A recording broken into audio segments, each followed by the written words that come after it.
अस्सलाम वालेकुम, मैं हूं फयाज़ महमूद और आप देख रहे हैं Fayaz Mahmood YouTube channel.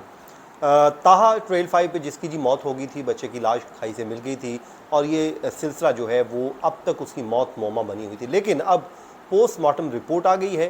Postmortem report आने के बाद अब उसमें नए जो है उसने मज़ीद जो है वो मौमा बन गई है और ये केस हल होने के बजाय उलझ कर रह गया है।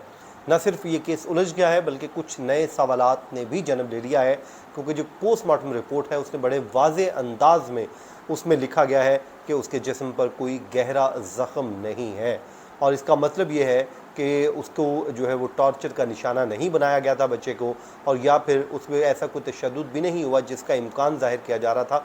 और फिर सवाल ये पैदा हो रहा है कि फिर पुलिस ये जो इन्वेस्टिगेट कर रही है, तो ये बच्चे की जो मौत है वो वाक़या कैसे हुई, ये सवाल है जो अब तक उसका जवाब नहीं मिल सका। लेकिन अब पुलिस ने एक और अहम फैसला कर लिया है। वो क्या है वो भी इसी व्लॉग में आपको बता देते हैं। और उसके अलावा जो पोस्टमार्टम रिपोर्ट आई है उसका मुकम्मल जो मतन है वो भी आपके हम सामने रखेंगे, और कुछ सवालात हैं जो हमने फ्रेज़ किए हैं वो सवाल भी आपके सामने रखेंगे और आप पर छोड़ेंगे कि आखिरकार ये मामला है क्या। तो सबसे पहले जी हम जो पोस्टमार्टम रिपोर्ट है उसको पढ़ लेते हैं कि पोस्टमार्टम रिपोर्ट में क्या सामने आया है जो आज पुलिस को मौसूल हो गई है। इब्तदाई तौर पर जी ये जो वाक़या है ट्रेल 5 पर पेश आया था, जिसमें एक बच्चे की लाश मिली थी खाई में, और उसके बाद बताया जाता था कि जब ये लाश मिली थी तो इसकी जो बॉडी है वो काफ़ी हद तक ख़राब हो चुकी थी। अब बॉडी ख़राब हो चुकी थी तो उसके बाद जब पोस्टमार्टम किया गया तो पुलिस को पहले दिन से ही इस पोस्टमार्टम से, इस रिपोर्ट से कोई बहुत ज़्यादा उम्मीदें वाबस्ता नहीं थी, क्योंकि वो पुलिस पहले ही समझती थी कि बॉडी जो ऑलरेडी ख़राब हो चुकी है, जिस्म जो है वो गल चुका है, तो उनको फ्रांसिक का इंतज़ार था। तो अब जो पोस्टमार्टम रिपोर्ट पुलिस को मौसूल हुई है उसमें लिखा क्या हुआ है वो मैं आपके सामने रख देता हूँ। मार्गला हिल्स के जो ट्रेल 5 पर जो मुबैना तौर पर जो हादसे में जहाँ बहक 15 साला मोहम्मद ताहा, इसका जो मामला है वो अब एक नया रुख इख्तियार कर गया है, क्योंकि पुलिस ने इब्तदाई तफ्तीश के बाद मोहम्मद ताहा के जो गुमशुदगी का मुकदमा कत्ल में तब्दील कर दिया था, और फिर मुतवफ़ी के जो 5 दोस्त हैं उन्हें शामिल तफ्तीश कर लिया था। अब पुलिस के सामने जो रिपोर्ट आई है उसमें लिखा गया है कि ताहा के जिस्म पर किसी किस्म के निशानात नहीं पाए गए। ये उन्होंने बड़े क्लियर अंदाज में लिखा है। इसका मतलब है कि कोई ज़ख़म, गहरा ज़ख़म नहीं है। जो झाड़ियों के निशानात होते हैं वो तो ज़ाहिर है डेफिनेटली होंगे ही होंगे, और जो हड्डियां हैं वो भी बिल्कुल सलामत है। अब आप सोचिए कि एक बच्चा ऊपर से नीचे खाई में गिर रहा है और उसकी कोई भी हड्डी ऐसी नहीं थी जो टूटी हुई पाई गई हो, बल्कि बिल्कुल उसकी सही सलामत हड्डियां पाई गई हैं। रिपोर्ट में ये भी बताया गया है कि सेरोलॉजिकल जो रिपोर्ट आना अभी बाकी है, और उस रिपोर्ट में जहर खुरानी के हवाले से चेक किया जाएगा, जबकि मेडिकल एग्जामिनेशन के लिए नमूने पहले से ही लाहौर को भिजवाए जा चुके हैं। वहाँ पे जो पंजाब फ्रांसिक साइंस एजेंसी है वो इस मामले को देखेगी कि क्या बच्चे को जहर दिया गया था, क्योंकि उसके जो स्टमक के जो सैंपल्स दिए गए हैं वो तमाम के तमाम फ्रांसिक लैब को भिजवाए गए हैं। अब उसमें चीज़ें क्लियर होंगी कि आया कि बच्चे को कहीं को जहर तो नहीं दिया गया था, या फिर क्योंकि गर्मी भी शदीद थी और बच्चा हो सकता है कि डिहाइड्रेशन का शिकार हो गया हो, पैनिक कर गया हो, और उसके बाद बच्चे की मौत वाक़या हो गई और वो बच्चा नीचे खाई में जा गिरा हो। तो ये वो सवालात हैं जो इस वक्त तक अभी हल होते हुए दिखाई नहीं दे रहे। तो मामला जो है मज़ीद जो है मशकूक हो गया है कि आखिरकार ये मौत वाक़या कैसे हुई। इतने दिन गुजर चुके हैं, पुलिस इस मामले को इन्वेस्टिगेट कर रही है, लेकिन इस की तह तक पहुँचने में अभी तक नाकाम दिखाई देती है। मुकम्मल तौर पे इन्हसार जो अब किया जा रहा है, जो फ्रांसिक लैब से रिपोर्ट आएगी उस पर इंतज़ार किया जा रहा है। जो नमूने हैं वो रिपोर्ट के भिजवा दिए गए हैं, उसमें जो उसके स्टमक के नमूने थे, उसके अलावा जो दीगर जो टेस्ट किए गए थे उस तमाम के तमाम जो नमूने हैं वो भिजवाए गए हैं, और अब इंतज़ार किया जा रहा है कि फ्रांसिक साइंस लैब एजेंसी की रिपोर्ट आ जाए, उसके में चीज़ें क्लियर हों। अब ये भी एक सवाल किया जा रहा है कि शायद कोई डिहाइड्रेशन ही ना हो गई हो, और मुकदमे में आपको मैं पहले ही बता चुका हूँ कि 302 की दफ़ात का जो है वो इजाफ़ा कर दिया गया था, लेकिन पुलिस को पोस्टमार्टम रिपोर्ट में अभी तक कोई कामयाबी नहीं मिली है।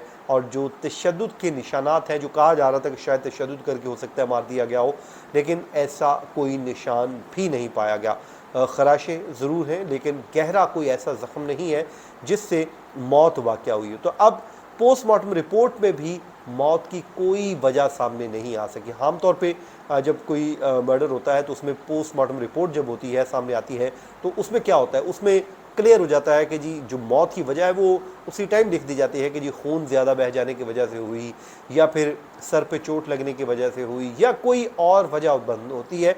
तो पोस्टमार्टम रिपोर्ट में जो इब्तदाई एग्जामिनेशन होता है उसमें जो है जायज़ा ले लिया जाता है, और लेने के बाद बता दिया जाता है कि जी इसमें ये वजह हो सकती है। लेकिन इस रिपोर्ट में ऐसा कुछ सामने नहीं आ सका जिसमें ये बताया गया हो कि जी मौत जो है इस वजह से हुई है, जो जिसके बाद सूरत हाल जो है वो और भी। तो जी अब इस वक्त जो सवालात हैं वो उठ रहे हैं, और सवालात के कुछ जवाब हैं जो हमें मिलने चाहिए ताकि उस फैमिली को मुतमिन किया जा सके। सबसे पहले तो सवाल एक ये है कि अगर कोई गहरा ज़ख़म जो है वो नहीं आया, हड्डी भी नहीं टूटी, ऐसा कुछ भी नहीं हुआ, तो फिर मौत आखिरकार कैसे हुई? और दूसरा सवाल ये है कि फिर बच्चा जो है वहाँ तक कैसे पहुँचा, उस खाई तक, क्योंकि जब वहाँ से नीचे गिरा है, इतनी गहराई तक गया है, तो उससे कुछ भी नहीं हुआ। पोस्टमार्टम रिपोर्ट ये कहती है कि उसकी हड्डी नहीं टूटी, उसको गहरा ज़ख़म नहीं आया, कोई हल्की फुल्की झाड़ियों के कोई निशानात ज़रूर पाए गए, लेकिन ओवरऑल उसकी जो बॉडी है वो ऐसा कुछ भी नहीं मिला। तो फिर वो उस जगह तक जहाँ से वो रिकवर हुआ है वो वहाँ पर कैसे पहुँचा? तीसरा फिर सवाल है, क्या फिर उसको जहर दी गई और नीचे को छोड़ आया? ये बड़ा नामुमकिन सी बात लग रही है कि वहाँ तक लेके गया और सब कुछ ठीक ठाक था, तो फिर वहाँ से इतने दिन क्यों लग गए? और सूरत हाल जो है आज तक जूं की तू है, वो फैमिली जो है उसको एक सवाल का जवाब चाहिए कि उसका बच्चा जो घर से तंदुरुस्त बिल्कुल सही सलामत गया, वापस उसकी लाश आई क्यों? इस सवाल का जवाब ज़ाहिर है रियासत के इदारों ने देना है, पुलिस ने इन्वेस्टिगेशन करके देना है कि वो बच्चे के साथ क्या हुआ, क्योंकि टॉर्चर की जो ख़बरें हैं, जो टॉर्चर के इल्ज़ामात थे, वो तो अब ज़ाहिर है वो ख़त्म होते हुए दिखाई दे रहे हैं। बज़ाहिर अब मुझे ये जो मुकदमा है वो एक हादसे की तरफ जाता हुआ दिखाई दे रहा है, और अल्टीमेटली मुझे ये लग रहा है कि शायद पुलिस अपनी इन्वेस्टिगेशन जब कंक्लूड करेगी, फोरेंसिक रिपोर्ट आने के बाद, तो शायद उसको हादसा डिक्लेयर करे, क्योंकि अभी तक पुलिस किसी भी ऐसे नतीजे पर नहीं पहुंची कि उन 5 बच्चों को जो उसके साथ उसके दोस्त थे उनकी तरफ कोई खुरा भी जाता हुआ दिखाई नहीं दे रहा, बज़ाहिर अभी तक की इन्वेस्टिगेशन के मुताबिक, क्योंकि मौत जो है उसकी सही जो है वो वजह ही मालूम नहीं हो रही।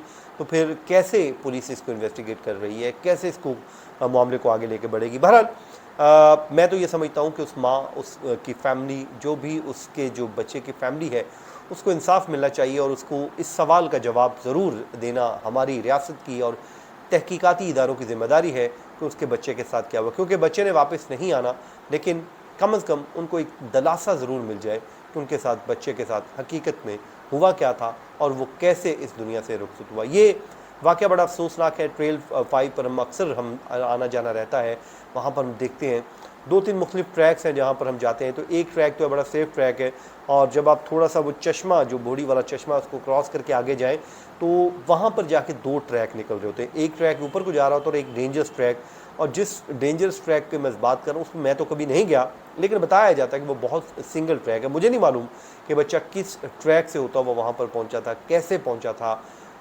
मुझे ये भी नहीं मालूम कि उसकी जो बॉडी है वो कहाँ से रिकवर हुई, क्योंकि मैं ख़ुद वहाँ पर नहीं गया, मैं नहीं देखा, लेकिन मैं अफसोस का इजहार कर सकता हूँ कि वो इतना इन्वायरमेंट है वहाँ पे, इतने वो खूबसूरत जगह है जहाँ पर आप जो है वो बच्चे जाते हुए एक खौफ का अंसर ज़रूर उनमें पाया जाएगा। बहरहाल जी, अल्लाह ताला इस फैमिली को सब्र जमील अता फरमाए और इस बच्चे को इंसाफ दे और मालूम हो सके कि आखिरकार ये हुआ क्या था। मुझे दीजिए इजाज़त, अपनी दुआओं में याद रखें। अल्लाह ने के बाद।